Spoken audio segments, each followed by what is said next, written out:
வணக்கம் நேர்களே. இன்றைய தினம் ரொம்பவும் முக்கியமான விஷயத்தை பற்றி பேச போகிறோம். செபி ஒரு ஹை அலர்ட்டை நேற்றைய தினம் கொடுத்துருக்காங்க.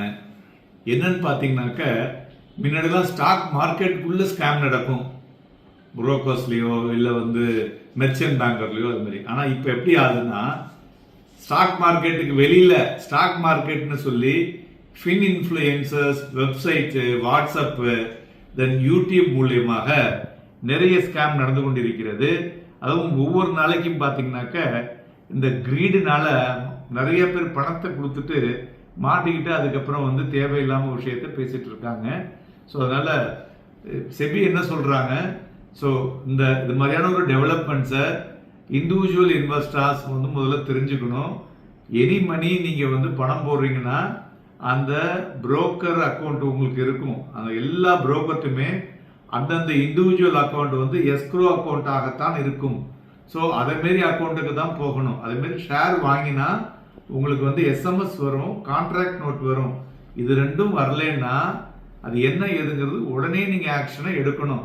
ஸோ இதேமாரி நான் ஐபிஓவில் போட சொன்னாங்க, நேத்திக்கு ஒருத்தர் ஃபோன் பண்ணுறாரு, நான் ஐபிஓவில் போட சொன்னாங்க சார், போட்டேன், 4 லட்ச ரூபா போட்டேன், அவங்க 9 லட்ச ரூபான்னு காமிச்சாங்க, திருப்பி 10 லட்ச ரூபா போட சொன்னாங்க, நான் 5 லட்ச ரூபா போட்டேன், கடைசியில் எந்த பணமுமே எடுக்க முடியல. எதிரியா கொடுத்த அப்படின்னா இண்டிவிஜுவல் பேரில் பணத்தை அனுப்பிச்சிருக்காங்க. ஸோ இண்டிவிஜுவல் நேமில் பணம் அனுப்பிச்சால் அந்த பணம் உங்களுக்கு திரும்பி வராது. தேவையில்லாத கிரீடு. ரெண்டாவது மக்களுக்கு எல்லாமே ஃப்ரீயாக இது கிடைக்கும் அப்படிங்கிற மாதிரி பண்ணுறாங்க. எதுவுமே ஃப்ரீ கிடையாதுங்க. ஒரு புரோக்கரேஜ் ஃபேம் அப்படின்னா அவன் எஸ்டாப்ளிஷ் பண்ணியிருப்பான். அவன் ஒரு 100 பேர் வேலை வைக்கும் போது அவன் எப்படி உங்களுக்கு ஃப்ரீயாக ஆஃபர் பண்ண முடியும்? ஸோ அதனால் எதுவுமே ஃப்ரீ அப்படிங்கிற இடத்துல தான் நிறைய பிரச்சனைகள் வரக்கூடும். அதனால சரியானபடி நீங்கள் எந்த புரோக்கர்ட்ட வச்சுருக்கீங்களோ அவங்கள பற்றி நீங்கள் செபி வெப்சைட்டில் போனீங்கன்னா அந்த கம்பெனியோட டீட்டெயில்ஸ் வரும், அதை வச்சு பண்ணுங்க.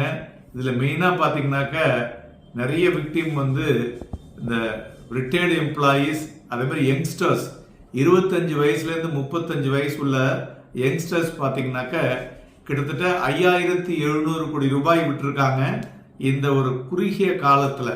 ஸோ அதனால நண்பர்களே, நீங்கள் இது நீங்கள் பார்த்தது மட்டும் இல்லாமல் உங்களுடைய நண்பர்கள், உறவினர்களுக்கும் இந்த வீடியோவை ஃபார்வர்ட் பண்ணுங்க. ஏன்னா இது மாதிரி நிறைய விஷயங்கள் போய் மாட்டிக்கிட்டு அப்புறம் சிக்கித்தை வச்சுட்டு போய் நீங்கள் போலீஸில் போனாலும் போலீஸ்லாம் ஒன்றுமே பண்ண முடியாது. ஏன்னா இது ஒரு ப்ராப்பர் இன்புட்டே இல்லை. நீங்கள் டிஜிட்டல் சைன் பண்ணுறீங்க, அவன் அதில் என்ன பண்ணியிருக்கான்னு தெரியாது. அதனால நீங்கள் பண்ணுறது ப்ராப்பர் புரோக்கர்கிட்ட பண்ணுறீங்களா என்னங்கிறது கிளியராக பண்ணிட்டு பண்ணுங்க. Fear and greet always